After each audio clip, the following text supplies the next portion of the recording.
It's what's inside 1 hour 44 minutes run టైమ్తో తెలుగులో నెట్ఫ్లిక్స్లో స్ట్రీమింగ్ అవుతున్న ఈ మూవీని చూసాక నాకైతే కాన్సెప్ట్ బాగున్నప్పటికీ సినిమా అయితే నచ్చలేదు గాయస్. ఎందుకంటే సినిమా అంతా అడల్ట్ సీన్స్, రొమాన్స్ ఇవి తప్ప ఇంకేమీ లేదు. ఇంకా సినిమా స్టార్టింగ్ 20 minutes దగ్గర మెయిన్ పాయింట్ స్టార్ట్ అవుతుంది. ఇంకా అక్కడ నుంచి సినిమా ఏమైనా ఇంట్రెస్ట్గా ఉంటుంది ఏమనుకున్నా, కానీ సినిమా మొత్తం ఎటో తీసుకెళ్ళిపోయారు. ఇంకా లాస్ట్లో వచ్చే ట్విస్ట్ కూడా అంతగా ఏమనిపించలేదు నాకైతే. ఇంకా బేసిక్గా స్టోరీ లైన్ ఏంటంటే, పెళ్లికి ముందు బ్యాచులర్ పార్టీ చేసుకుందామని కొంతమంది ఫ్రెండ్స్ కలుస్తారు. అలా కలిసిన తర్వాత వాళ్ళందరూ కలిసి ఒక గేమ్ ఆడతారు. ఆ తర్వాత ఏం జరిగింది, అసలు ఈ గేమ్ ఏంటి అన్నదే మిగతా స్టోరీ లైన్. ఇంకా ఈ మూవీని ఫ్యామిలీతో చూడొచ్చా అంటే స్టార్టింగ్ నుంచే అడల్ట్ టచ్ ఉంది. సో ఫ్యామిలీతో అయితే అసలు చూడకండి.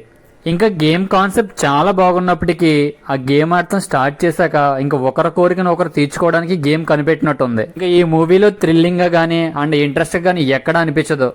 ఆ గేమ్ కాన్సెప్ట్ చాలా బాగున్నప్పుడు కథను కొంచెం వేరేలా రాసుకుని ఉంటే సినిమా చాలా బాగుండేదండి.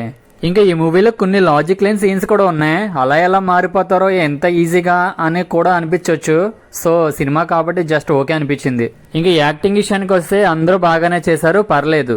ఇంకా సాంగ్స్ అండ్ బీజిఎం విషయానికి వస్తే సాంగ్స్ అయితే ఏమీ లేవు, బీజిఎం అయితే పర్లేదు. ఇంకా ఫైనల్గా నేను చెప్పేది ఏంటంటే, గేమింగ్ అన్న పాయింట్ బాగున్నప్పటికీ అడల్ట్ సీన్స్ అండ్ రొమాన్స్ తప్ప సినిమాలో ఇంకేమీ లేదండి.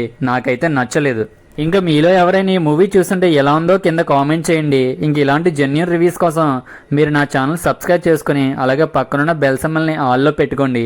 చాలా మంది చూస్తున్నారు కానీ సబ్స్క్రైబ్ చేసుకోవట్లేదు. ఇంకా జనరల్ మూవీ రేటింగ్ ప్రకారం నేను ఈ మూవీకి ఇచ్చే రేటింగ్ 1.5 అండ్ అవుట్ ఆఫ్ 5కి. ఇంకా మీకు కనుక నా రివ్యూ నచ్చినట్లయితే లైక్ చేసి షేర్ చేయండి. Thank you for watching.